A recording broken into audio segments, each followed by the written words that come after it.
buenas noches, bienvenidos a Noticias 22. Continuamos con nuestra serie de programas de recuento anual con lo más destacado del 2021. Les saluda Laura Barrera. Hoy les tenemos dos grandes presencias. Comencemos con Lila Assam Sangané, autora francesa nacida en París de padres iraníes, además de activista por los derechos humanos. Disfruten esta conversación.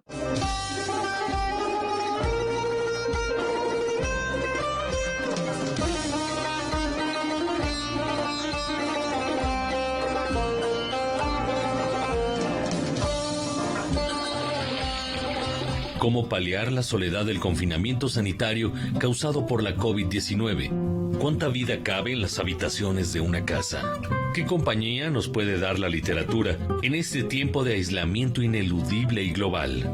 La escritora francesa de origen iraní, Lila Assam Sangané, llegó a Francia desde Nueva York, donde reside, para acompañar a su familia durante la pandemia. Ahí tuvo tiempo de escribir, de leer, de repensar su labor y, sobre todo, de reflexionar sobre las posibilidades de la literatura como encuentro humano. El papel más importante para mí de la literatura es desarrollar la empatía, y también es lo que a veces se nos había olvidado, porque leemos para escaparnos, leemos para divertirnos a veces, pero en mi parecer también leemos para reencantar el mundo y más bien para desarrollar empatía. Y eso es fundamental, porque con la literatura yo me puedo poner al lugar de usted, por ejemplo, y usted al mío, como tener experiencias muy diversas. Y me acuerdo de una entrevista que hice de Umberto Eco, que me dijo una cosa muy hermosa, que gracias a la literatura él había vivido 1000 vidas, que había sido César, un rey, un emperador y una pequeña niña de las calles, por ejemplo, de Cartagena de Indias o de la Ciudad de México. Un París desierto, sin turistas, ni la agitada vida de la célebre metrópoli. Ante ese horizonte visto solo desde las ventanas, el espacio vital solo se podía extender en las páginas. Sin estas múltiples vidas de la literatura, yo me hubiera muerto de angustia y también, y también lo que en francés llamamos ennui, lo de enojarse, también de perder el gusto de la vida. Entonces yo vivo normalmente en Nueva York, pero me fui en París para ayudar a mis padres, entonces pasé un año con mis padres, y sin la lectura y la escritura realmente no sé lo que hubiera hecho. Lila Assam Sangané nos habla de los autores que en la complicidad de la lectura la acompañaron. La Odisea, obviamente, que es un libro de fábulas, de fábula, y también el gran poema del viaje, el gran poema de la civilización. Y bueno, eso realmente me ayudó muchísimo. A los empieces de la pandemia, tuve mucha dificultad en leer cosas largas o novelas, porque siempre quería entender el virus, quería aprender cosas, quería entender lo que pasaba en el mundo. Estaba obsesionada, como todo el mundo, con lo que estaba pasando por todas partes. Y por eso para mí fue más fácil leer poesía al principio. Y poesías místicas persas, por ejemplo, de Rumi, que es un grande mística persa. También me encanta la poesía de W.H. Auden, que son magníficas en varias lenguas. Las formas breves para mí han sido más fáciles, como himnos o oraciones para aguantar como ese desaparecimiento del mundo como lo conocía, del viaje, del movimiento, de la libertad, de toda la alegría que conocíamos antes. Después de formarse en la Escuela Normal Superior de París en literatura y filosofía, se trasladó a los Estados Unidos para enseñar literatura, cine y lenguas romance en la Universidad de Harvard. Lila Assam Sangané es la autora de El Encantador, Nabokov y La Felicidad, su primer libro publicado en 2011. La figura del escritor, nacido en San Petersburgo, ha ocupado la exploración de Sangané y le ha permitido encontrar a un literato que, más allá de su célebre Lolita, habla de la luz y la felicidad. Cuando hablamos de Nabokov, que es el autor de Lolita, muchas veces pensamos en como en un malestar sexual o algo de terrible, de criminal, que da mucha ansiedad. Y en vez, bueno, para mí,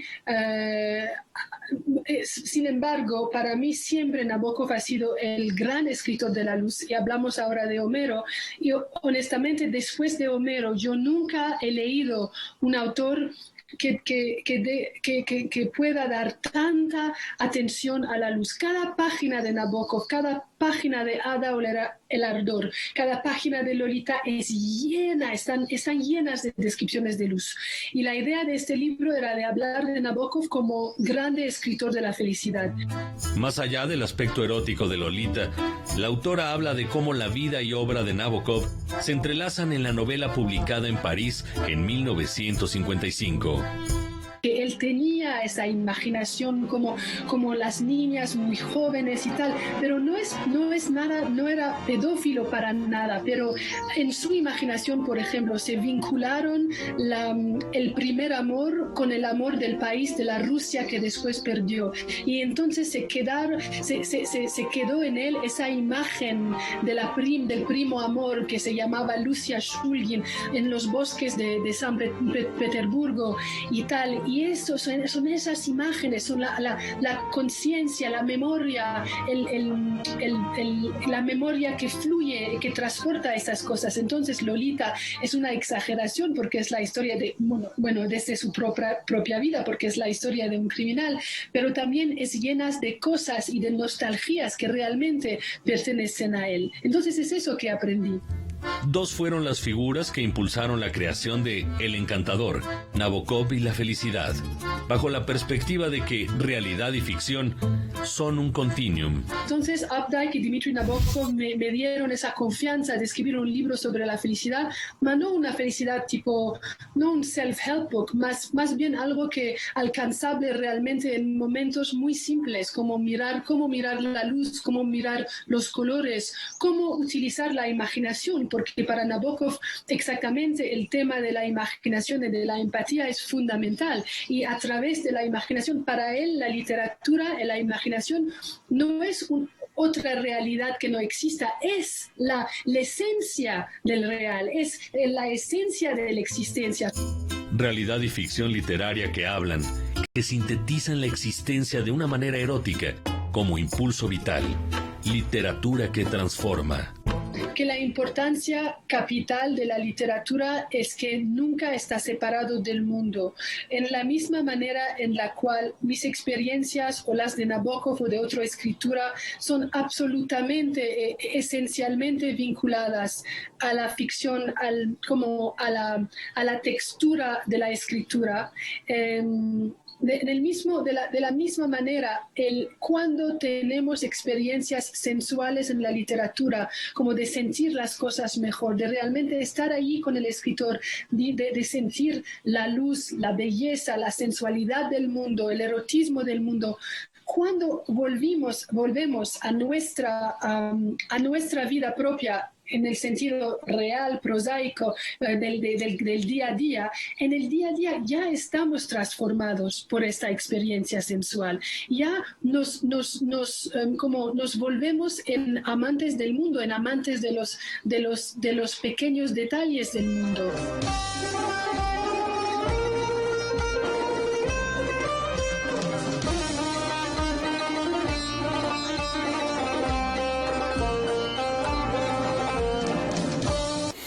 Esta es tu cara con cocaína. Esta tu cara cuando bailas. Esta es tu cara con cristal.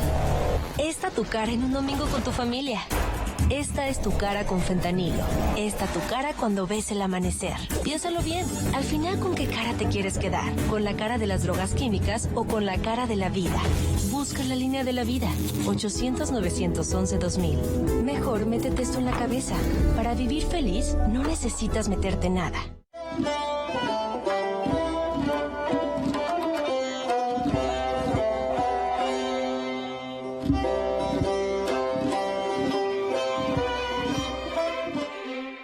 Lila Assam Sangané ha continuado explorando la vida y obra de Nabokov en un extenso ensayo titulado Lolita in the Afterlife, que es compilado en un libro bajo el mismo nombre, publicado en 2021, y en el que también participan autores como Cheryl Trade, Christina Baker Klein, Ian Fraser y Bendu Banzina.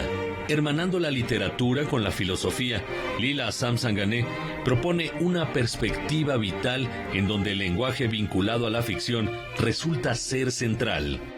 No hay otra forma de arte que pueda resumir la conciencia como la novela, como la ficción.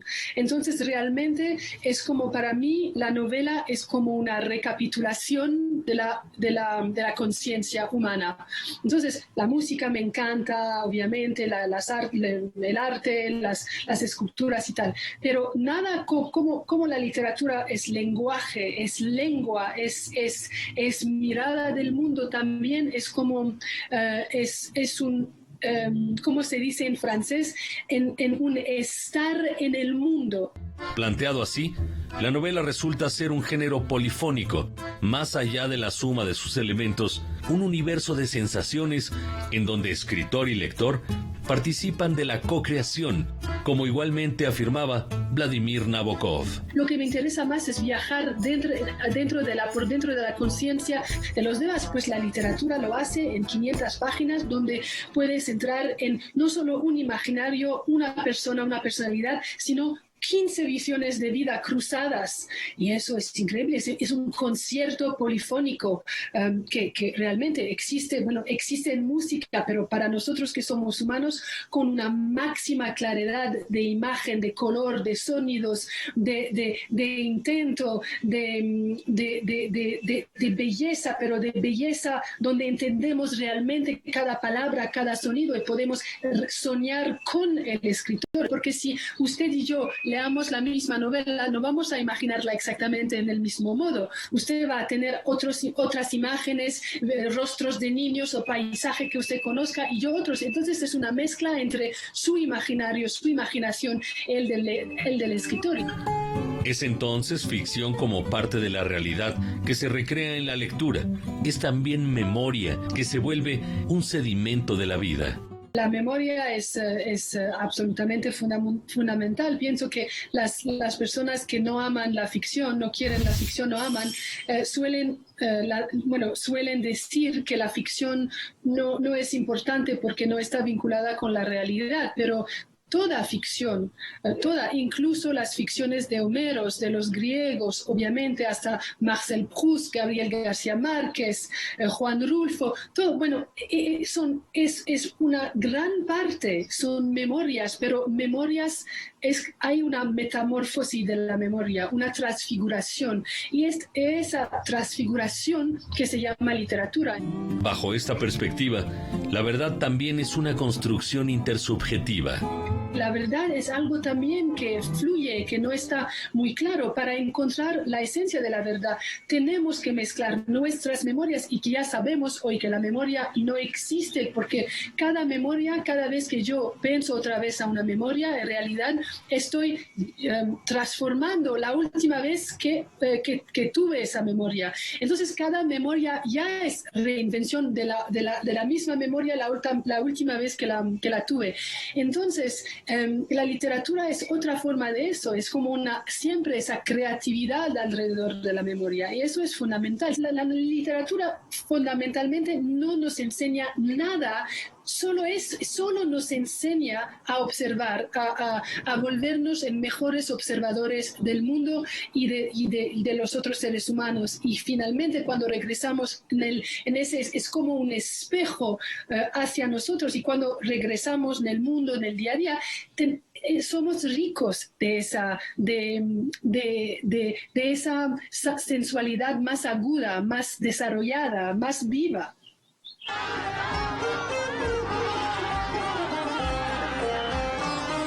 Hija de padres iraníes, Lila Assam Sangané nació en París. No obstante, su herencia cultural ha influido en su perspectiva literaria.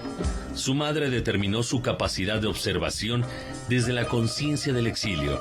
Su última visita a Irán estuvo marcada por un regreso enmarcado por la revuelta.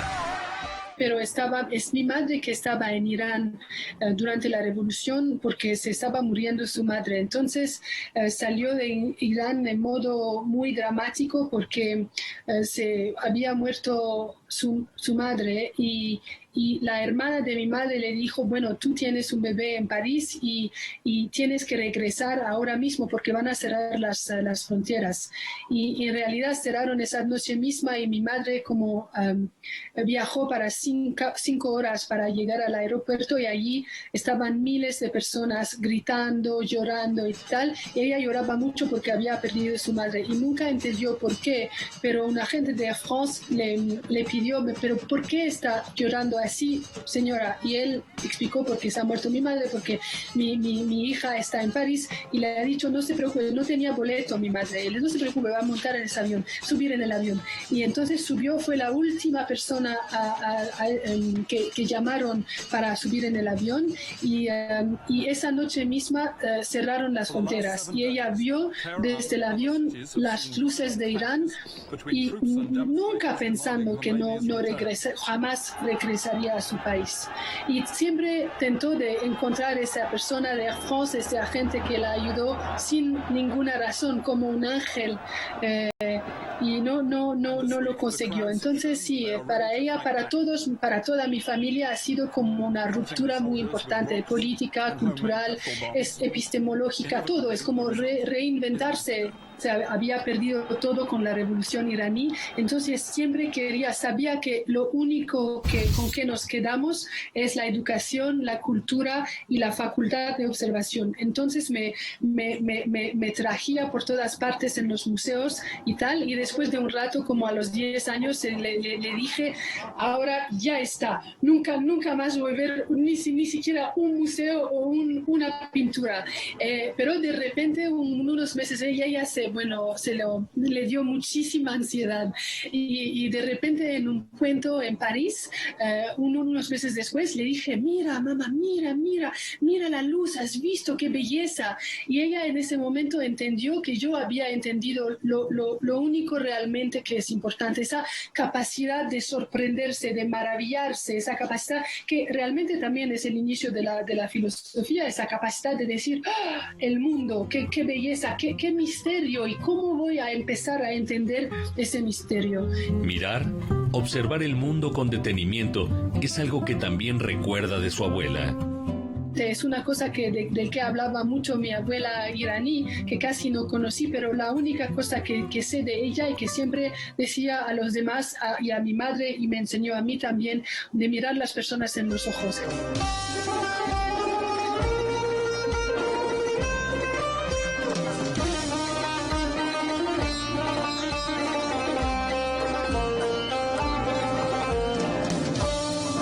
Es la hora de la verdad, la prueba reina del sabor y la salud. ¡Y arrancan! Ni las trampas del chescolín detienen al elotito. La fresa toma la delantera con su potencia natural. La media naranja reparte cariñitos.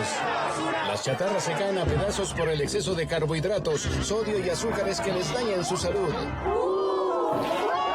Es un cierre trepidante. Los alimentos saludables triunfan en la carrera de la salud. Come como nosotras y ponte saludable.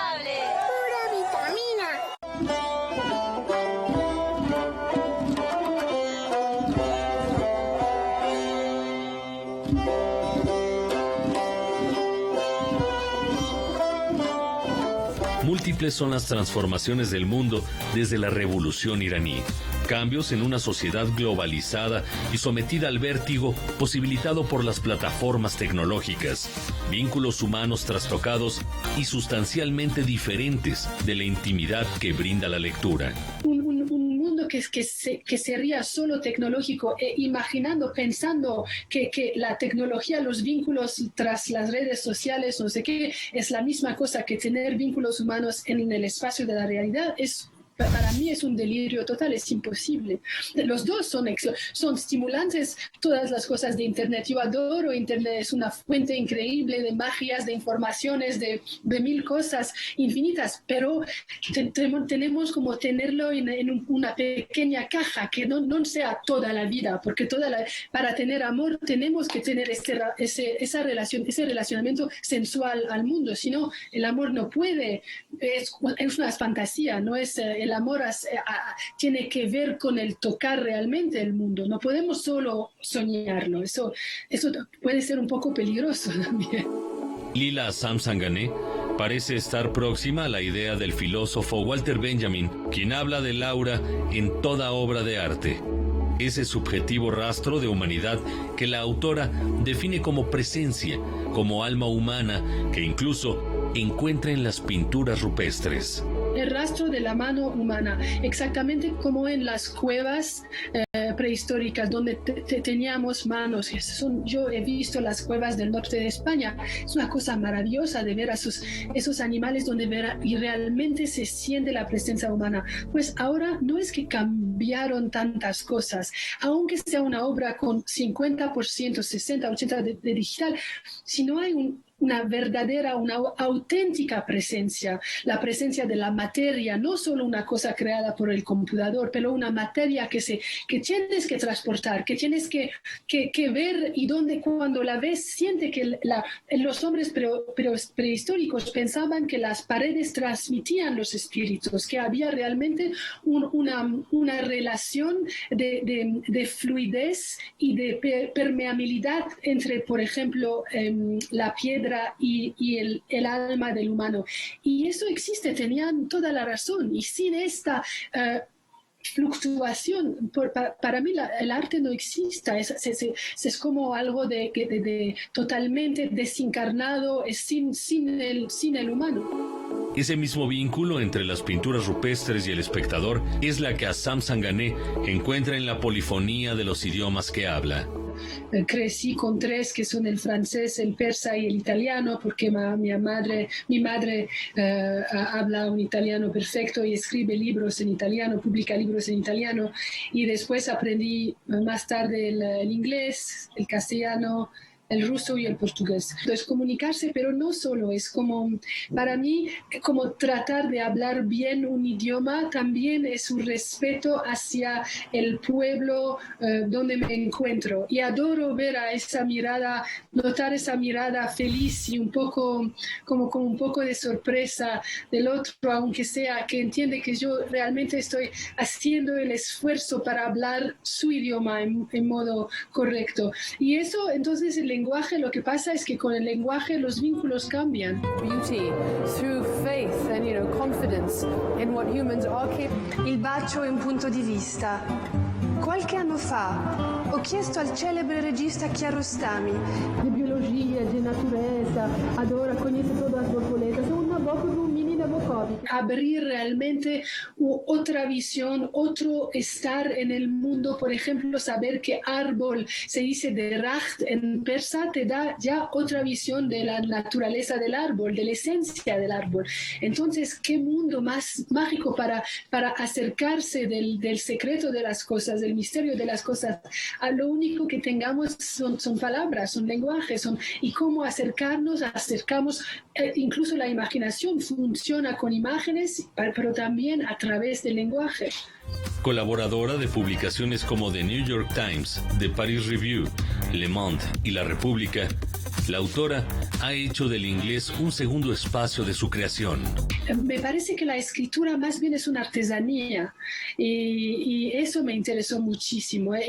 Mudé de lenguaje, de lengua, para encontrar esa libertad de oír otros sonidos, otras melodías y poder ponerla dentro del inglés, como añadir colores, añadir sensaciones. La lengua de Cervantes ha estado dentro de su interés. Desde mi niñez siempre me encantó el castellano y no sé por qué, me dio mucho placer como solo oír los sonidos del castellano. También, bueno, el castellano de España se parece un poco los sonidos al árabe, que no es mi idioma, el persa es persiano, que es una lengua indoeuropea, pero no sé, había una sensación de familiaridad con los sonidos, de un mundo lleno de colores que a veces faltaba en otros idiomas. Pero la literatura española me fascinó desde hace muchísimos años, sobre todo Lorca. Es una cosa para mí increíble. Ahí realmente es la esencia de la lengua castellana de España, es la esencia de la cultura española.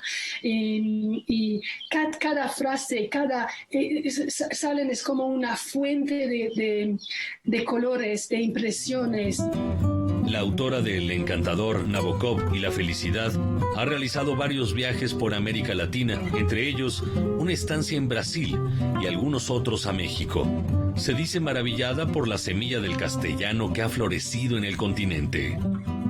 Es increíble que casi en los últimos 70 y pico años, mucho más, tal vez casi el último siglo, todas las mejores cosas de la literatura en español han surgido de ese continente en el sentido simbólico. ¿Por qué? Porque la lengua tiene que reinventarse, y entonces con todas esas melodías, no solo de las melodías del español, pero también las lenguas indígenas. Yo estoy completamente fascinada con todos los barrios de la Ciudad de México, las comidas que tienen nombres indígenas. Es una poesía increíble, y obviamente aunque hubo una relación de poder entre el español y esas lenguas como permanecen en el español, encuentran un sendero, encuentran un modo de existir, de estar como debajo de las cosas, como sombras coloridas. Y de igual modo, se ha acercado a la literatura latinoamericana y a su cultura. Desde cuando era adolescente, no sé, pues me gustaba muchísimo Octavio Paz, y cada frase me sembraba de otro mundo, parecía el descubrimiento de otro mundo, de los sensos, de los 5 sensos que son lo mismos pero son diferentes. Entonces, para mí realmente la descubierta de toda la literatura de Sudamérica, otra vez en el sentido simbólico, ha sido una cosa casi erótica, en el senso que es otra manera es una experiencia 1000 veces más fuerte que la experiencia ya maravillosa de estar aquí de persona, de saber que en México hay 100 pueblos, hay al menos 62 idiomas indígenas. Bueno, qué riqueza, y ojalá que se conserve y que siempre como esté enriqueciendo. Sin esta diversidad no estamos nada. Lo sabemos ahora que la cultura, los pueblos son mucho más fuertes cuando se mezclan. Ser en el mundo con la literatura, con la memoria, con la ficción y la polifonía de las lenguas, pero también saber que la labor literaria es una postura ética ante el mundo. Pienso que al principio, cuando estudiaba literatura, yo también pensaba que la literatura tenía que ser solo estética, belleza, y que la política, el mensaje, siempre el problema es que solo es un mensaje de la literatura, siempre el mensaje es pobre, es como disminuye la obra. Pero la ética es mucho más grande que el mensaje. La ética es la ética de empatía, la ética de imaginar, también de imaginar la violencia o la guerra. Tengo un gran amigo que se llama Ismael Bea, que ha sido niño soldado, no sé cómo se dice en castellano, en la guerra de Sierra Leone, y como leyendo su libro entras en un mundo de extrema violencia, de cosas que nunca ni imaginaba que fueran posibles. Hay obviamente Roberto Bolaño vinculado también con ciertas violencias aquí en México, y son libros muy importantes porque también es una cosa como alcanzarse de las cosas con los sensos, con lo sensorial, lo erótico y tal. Lila Assam Sangané. Bien, pues Lila Assam Sangané, una de las mujeres más influyentes del mundo contemporáneo. Tenemos una pausa, regresamos con mucho más.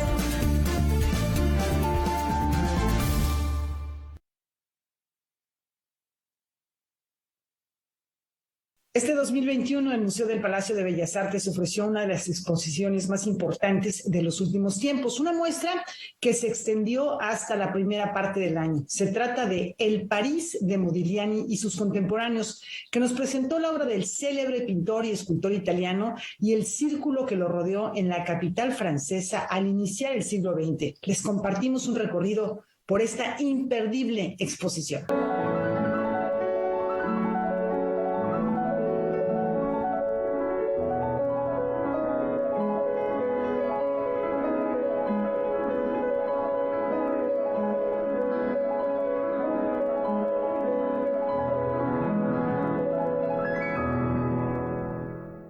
Et il a une très très haute estime de ce qu'est l'artiste. C'est-à-dire que sa vision pour lui de l'art, sa vision pour lui de l'artiste est extrêmement exigeante, extrêmement élitiste. Los elegidos de los dioses mueren jóvenes. Et lui va développer une peinture qui tout de suite, immédiatement, va être vue, considérée par son entourage proche, mais aussi ses mécènes, comme un garçon plein de talent. Estaba absolutamente convencido de que él tenía una misión como artista. Y era una misión radical. París era una fiesta, no para todos ni en todo momento. Pero la verdad es que Montparnasse fue y sigue siendo para los artistas una fiesta. Effectivement que très très rarement de sa liaison amicale avec Diego Rivera. Alors c'est ça qui est absolument passionnant et qui est au cœur de cette exposition.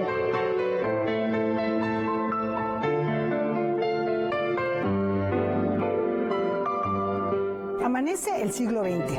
El mundo naturalista que retrató Émile Zola se desvanece frente a la era de transformaciones tecnológicas e industriales que ya inició. Pronto quedarán atrás las carretas tiradas por caballos. Ha llegado el cine, el metro, la aviación, las radiocomunicaciones. El arte también rompe con el pasado. A la tierra de los poetas, Montparnasse, ha llegado un joven de terno de pana negra, botines de lazo, bufanda roja, sombrero de fieltro ala ancha, mirada altiva. Su nombre, Amedeo Modigliani. Un siglo después de su muerte y forjada su leyenda, la Ciudad de México recibe más de 160 obras que revelan el París de Modigliani y sus contemporáneos en el Museo del Palacio de Bellas Artes.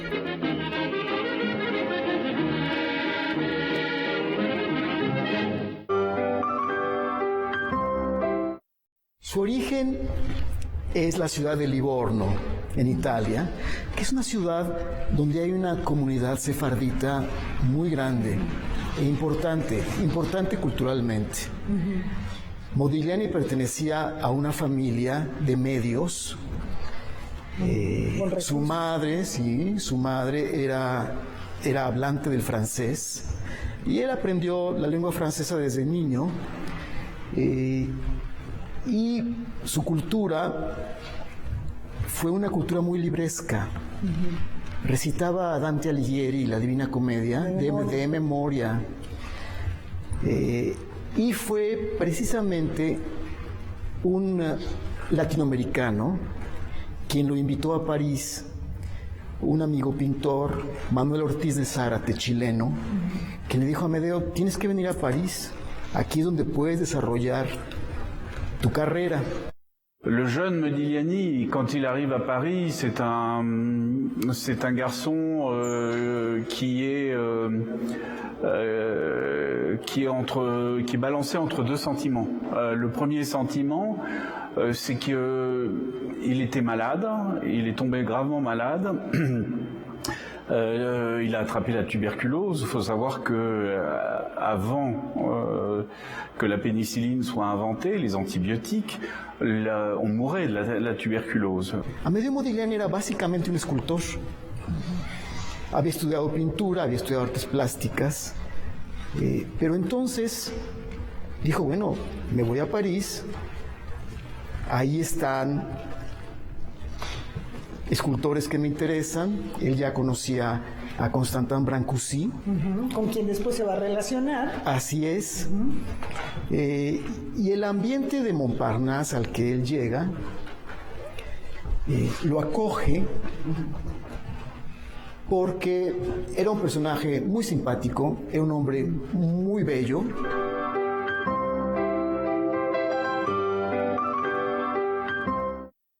Aujourd'hui, nous parlons de la Belle Époque à Paris. Est-ce que nous avons romantisé cette période ou c'était-elle vraiment idyllique? Il a vécu une forme de belle époque, mais enfin, il faut quand même savoir que Modigliani est un peintre de guerre. C'est-à-dire qu'en fait, dès l'instant où il arrive en 1906, mais en 1914, la guerre est déclenchée. Donc il va perdre ses amis, son principal mécène, Paul Alexandre, part à la guerre, d'autres artistes partent à la guerre. Lui, il est italien, il est à Paris. Il est malade, donc évidemment il ne peut pas se faire recruter pour faire la guerre. Et s'il fait la guerre, il fait la guerre dans quel camp ? Alors, nous sommes ici avec un tableau majeur de Modigliani, probablement l'un des plus importants, c'est le portrait de Soutine. Donc si vous voulez, tout à l'heure nous parlions de l'ésotérisme, de la symbolique chez Modigliani. Vous voyez, quand vous voyez ce tableau, a priori vous vous dites c'est un joli tableau, c'est un beau tableau, c'est décoratif. Mais si vous regardez la main, la position de la main chez Soutine, vous voyez, il a la position des doigts comme ça. Cette position, elle est très caractéristique, c'est ce qui est appelé dans l'Ancien Testament et dans la Torah, c'est la prière des Cohen. Les Cohen, ce sont cette famille qui sont les gardiens du temple.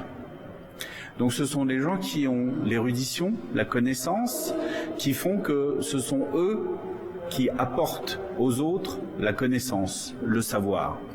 Donc en mettant cette petite symbolique que personne ne peut comprendre, hormis ceux qui savent, vous transformez du coup ce tableau, qui est un beau tableau, en un tableau qui juste explique Soutine est celui qui sait. En París todos quieren ser protagonistas. Nadie se conforma con ser espectador, dice el cineasta y escritor Jean Cocteau. Al regresar veremos cómo los artistas mexicanos también quieren arrebatarle al Parnaso un pedacito de gloria.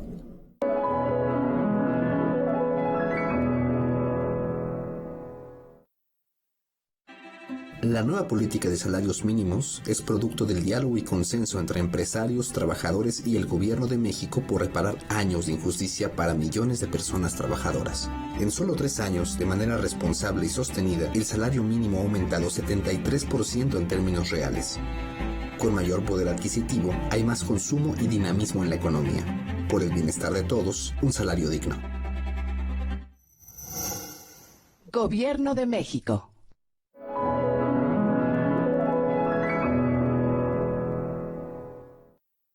Admiración, celos, confrontación, amistad. Una de las relaciones artísticas más complejas de Amedeo Modigliani fue la que sostuvo con Diego Rivera. Y no fue el único mexicano con el que se vinculó en aquellos años en que los artistas creían tener el mundo en la palma de la mano o en la punta de un pincel. Quelle c'était sa relation avec les artistes mexicains? C'était pour moi l'intérêt majeur de cette exposition, c'était justement de découvrir, d'approfondir ce lien, parce que Modigliani n'était pas quelqu'un de facile. Il a quand même vécu 6 mois avec Diego Rivera dans un atelier ensemble, ils ont partagé un atelier tous les deux.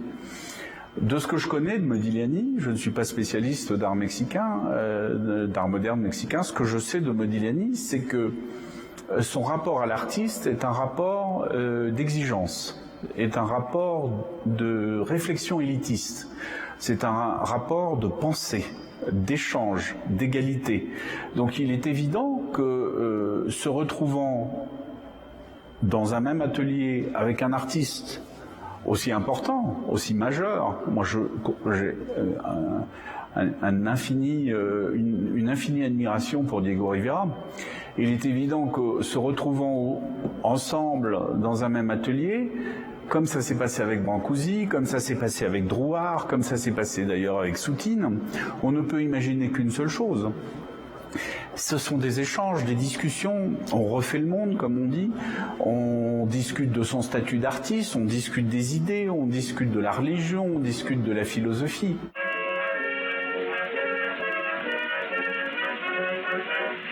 Je pense que c'est ce qui peut-être a passionné tellement Modigliani dans sa relation avec Diego. Diego est mexicain, le Mexique a subi l'arrivée des Espagnols et s'est créé ce qu'on appelle les premières formes d'art chrétien syncrétiste, c'est-à-dire où étaient mélangés les apports espagnols avec de l'art religieux chrétien, catholique, et en même temps des références à tout ce qui est maya et aztèque, et qui se sont mélangés pour faire un art spécifique.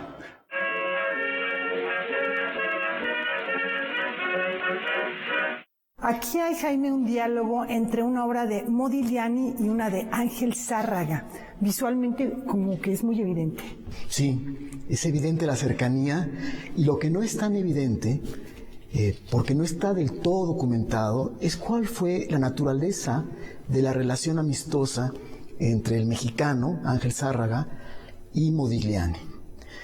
Pero es evidente que se conocieron y que Ángel Zárraga usó aquí una suerte de silueta formateada a partir de los retratos femeninos de Modigliani. Se ve en el mechón de cabello, se ve en el escote, se ve en los hombros caídos, se ve en el cuello. En la posición hierática, ¿no? Sí. Santos Balmori, como otros artistas mexicanos, estuvieron en esa época, alrededor de los 20. Pienso en Roberto Montenegro, pienso en Jorge Enciso, en el Chango García Cabral. Y Santos Balmori estuvo como estudiante de artes plásticas y conoció a Modigliani, aunque no hay referencias de que hayan llevado una amistad. Este cuadro es muy notable y dialoga maravillosamente con desnudos de esa época hechos por Moïse Kisling, por el propio Diego Rivera, Susan Baladón. Y a mí me remite un poquito al estilo un poco posterior de Tamara Lempinska. Bueno, es un rinconcito que la exposición le dedica a Alfonso Reyes y a la amistad que llevó con una de los personajes prototípicos de Montparnasse, la gran Kiki de Montparnasse, que fue modelo y luego fue cantante, y que con Alfonso Reyes tuvo una amistad muy de café y también de cabaret. Y aquí tenemos a don Alfonso en una pose muy divertida e inusual, y una carta que le escribe Kiki cuando ya don Alfonso está como embajador en Argentina unos cuantos años después. También se muestra aquí un ejemplar de La visión de Anáhuac en su primera traducción al francés, por lo que hoy es la editorial Gallimard.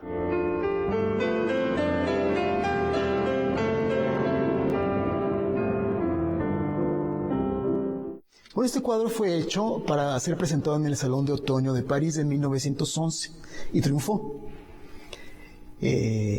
Según Paulette Patou, especialista en Alfonso Reyes, Modigliani fue el modelo para este San Sebastián. Platicándolo con Marc Lestellini, el curador francés de esta muestra, me decía que sí, es muy posible que la cabeza haya sido extraída de algún dibujo que le hizo, de algún apunte que le hizo Zárraga a Modigliani. Jaime, ¿el amigo mexicano de Modigliani es él? Sí, efectivamente, Benjamín Coria, nativo de Orizaba, Veracruz, que fue de los primeros jóvenes, junto con Diego Rivera, que tuvieron becas para ir a estudiar a Europa, y se quedó en Europa aproximadamente 27 años, viviendo en Roma, en París y en Londres. En París se hizo buen amigo de Alfonso Reyes, quien adquirió estos dos pequeños cuadros que ahora forman parte de la colección de la Capilla Alfonsina. Coria se casó con una mujer italiana y en época de guerra se fue a vivir a Londres y formó parte de la vanguardia inglesa. Al regresar a México se convirtió a mediados de los años 30, se convirtió en profesor de pintura y dibujo en la Academia de San Carlos. Alors cette œuvre est extrêmement importante, d'une part parce qu'il y a un aspect sentimental. Chez Jeanne Buterne, elle est enceinte et donc quand elle se suicidera, parce qu'elle va suivre Modigliani dans la mort, elle va évidemment perdre l'enfant qui est dans son ventre actuellement. Donc c'est une œuvre extrêmement touchante. Ce qui est après intéressant, c'est la coiffure de cette qu'il donne à Jeanne Buterne, sa compagne. Et vous notez qu'on est dans une référence absolue à l'Afrique, c'est-à-dire que cette typologie de coiffure est une coiffure qui est en référence au primitivisme. D'ailleurs, il existe une œuvre qui est derrière vous, que les visiteurs verront, qui montre le rapport avec le Mexique, puisque c'est une peinture de Mérida, et qui montre un personnage exactement, un personnage primitif, d'une culture assez indéterminée, mais qui porte exactement la même coiffure. Bueno, ocurre que Carlos Mérida, quien estaba en París en esa época, fue alumno directo de Modigliani, tomó clases con él. Mérida recuerda que fue su mejor maestro y que toda la vida le tuvo un aprecio inmenso, a grado tal que en su archivo personal Mérida guardaba todos los artículos periodísticos y recortes de revistas de obra de Modigliani. Esta obra, La princesita de Istanquiquí, es un homenaje a el retrato de Jeanne Buterne embarazada, ¿sí?, con el pelo otra vez pintado de henna. Fue hecho un año después. ¿Qué perdura de aquellas relaciones? ¿Con qué elementos se construye la verdad histórica sobre Amedeo? Lo sabremos en un momento.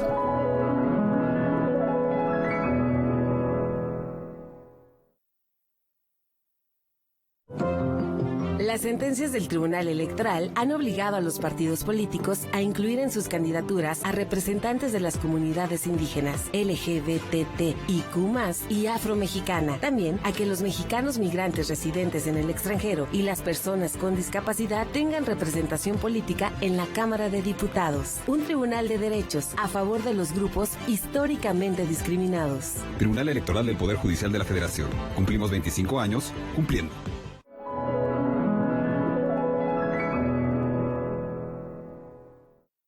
Modigliani, el emblema del artista romántico. Pobreza, enfermedad, drogas, alcohol. Este es el mito del héroe trágico que empezó a fraguarse incluso antes de su muerte. Pourquoi est-il important de redécouvrir Modigliani pour le grand public, précisément aujourd'hui, 100 ans après sa mort? C'est important parce qu'en fait Modigliani a souffert d'une légende qui continue de lui accrocher à la peau. C'est très compliqué de l'en départir, si vous voulez. La légende, c'est le Modigliani bohème, le Modigliani ivrogne, le Modigliani drogué, le Modigliani séducteur, le Modigliani mort dans la misère. Séducteur au sens de homme à femme. Modigliani ne me semble pas être un homme à femme. Un homme à femme est un macho. Un homme à femme est quelqu'un qui ne respecte pas les femmes. Or, les femmes avec qui Modigliani a vécu, a aimé, ne sont pas le prototype de ce que choisit l'homme à femme. C'est Anna Akhmatova, c'est Béatrice Hastings. Anna Akhmatova, l'une des plus grandes poétesses russe de tous les temps, à l'égal de Tchekhov quand même, en Russie. Béatrice Hastings est une femme, une poétesse, féministe. La dernière, c'est Jeanne Buterne, dont on découvre grâce à cette exposition que c'est une artiste, et une artiste de qualité.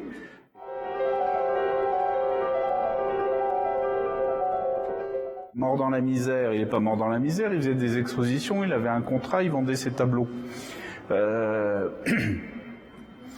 Mort dans l'alcool, il n'est pas mort dans l'alcool, et il est mort de sa tuberculose qu'il a rattrapé 20 ans après, parce que c'était évidemment une maladie très grave dont on mourait. Et bon, il a eu une espèce de sursis de 20 ans qui a permis cette période de création.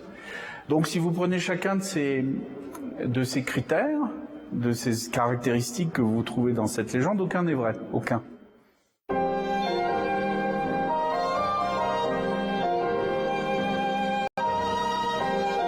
Après, c'est un peintre d'avant-garde. On dit c'est joli, c'est Modigliani, c'est décoratif. Voilà, j'ai entendu ça tellement souvent. Voilà. Comparé à Picasso, qui est un vrai créateur, vous comprenez. Bon, non, il a travaillé comme Picasso sur les mêmes sujets. C'est un peintre de synthèse, à la différence de Picasso. Picasso est un peintre de l'émotion, de la force. Si on devait comparer, c'est entre Léonard et Michel-Ange, si vous voulez. Michel-Ange aussi est un peintre, est un artiste, un sculpteur de force, de puissance, et puis Léonard, c'est le contraire, c'est un intellectuel. On est un peu dans ce rapport, toute proportion gardée, évidemment. No le interesaba particularmente vender su obra. Le interesaba más ser verdadero que tener un éxito comercial. Cuando uno se sumerge en la pintura de Modigliani, empieza a apreciar un factor espiritual que hay en su rendición del sujeto, de los sujetos retratados. No retrata a nadie porque sí. ¿Sí? Trata de ingresar en el ser interior, pero no necesariamente a través de la imitación exterior. ¿Sí? Por eso, de algún modo, en muchos de sus retratos hay un solo formato, tanto de la pose como específicamente del delineado de los rostros, con la interioridad de la persona. Ce tableau, je crois que d'un accord général, c'est probablement le chef-d'œuvre majeur de Modigliani, le plus beau tableau qu'il ait jamais fait. Exceptionnel pour différentes raisons. D'abord, il y a très peu de tableaux en pied qui représentent intégralement un personnage, donc c'est assez rare. La taille du tableau est plutôt grande par rapport à ce qu'on a comme format habituel de ce que faisait Modigliani. Après, vous avez une caractéristique essentielle, c'est une enfant, et elle a des yeux ouverts, les deux regards.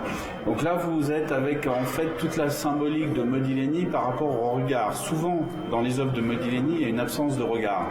La question, c'est pourquoi il y a cette absence de regard? En quoi ces personnages sont sans yeux?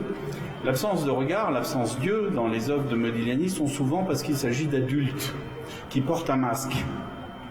Donc à travers, quand je vous expliquais tout à l'heure sur l'idée qu'il y avait une dimension mystique, religieuse dans les œuvres de Modigliani, et par rapport au primitivisme, c'est-à-dire qu'en fait les portraits de Modigliani sont restés dans la tradition de la référence à l'art africain avec le masque. C'est-à-dire qu'un individu qui est adulte n'a pas d'yeux parce qu'en fait il porte un masque social, un masque économique.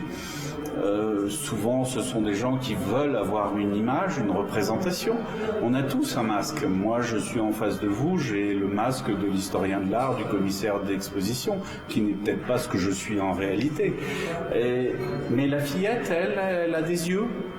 Donc ça veut dire qu'elle ne porte pas de masque, ça veut dire qu'elle est encore pure, qu'elle n'a pas été, entachée, corrompue par le monde des adultes.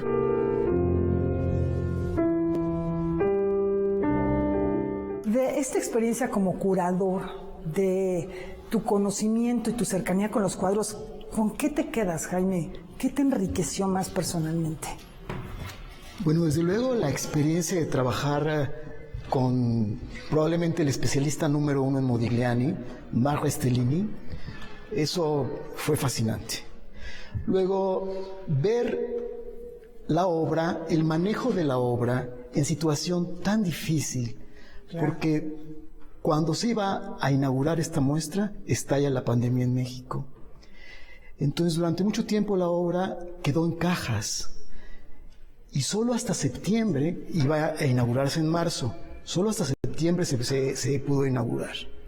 Entonces, esos meses de trabajo con el equipo del Museo de Palacio de Bellas Artes, que es un equipo fantástico de gente joven, con Restellini, y luego ya tener el contacto directo con estas piezas y saber que, por ejemplo, en esta sala en que estamos, por primera vez hay una muestra tan amplia de un artista que a mí me fascina, que es Shamsuddin. Que no es tan conocido, bueno, en México no es un artista que se mencione. No, ni se ha expuesto más que, yo he visto nada más en exposiciones colectivas, en México 2 obras, pero aquí tenemos 19.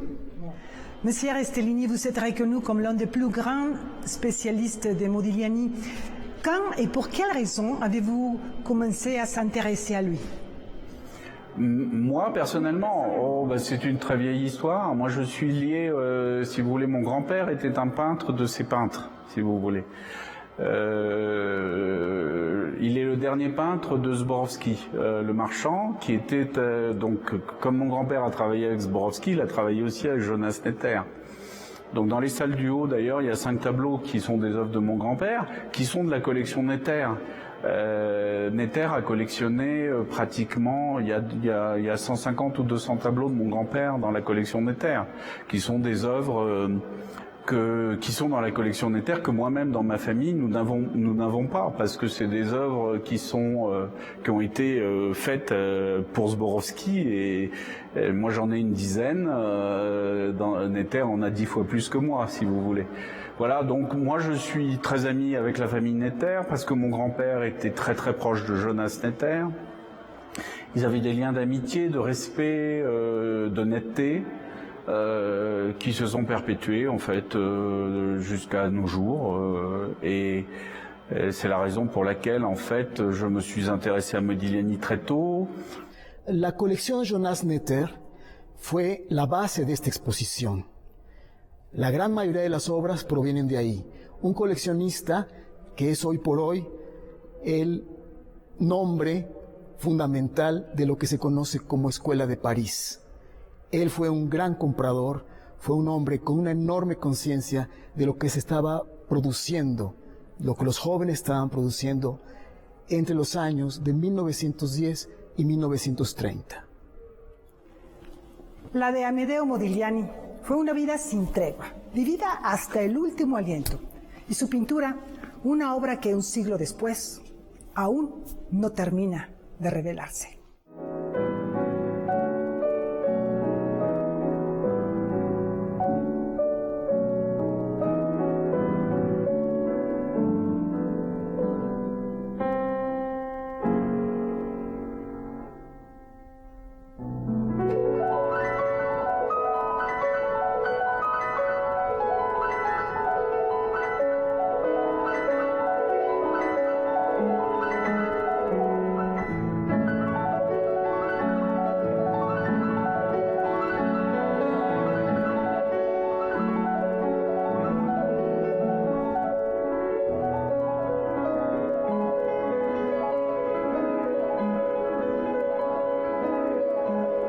Muchas gracias por acompañarnos a recordar una entrevista y una exposición con figuras que desde muy distintos ámbitos y épocas marcaron el 2021. De verdad, gracias y los esperamos en la siguiente emisión.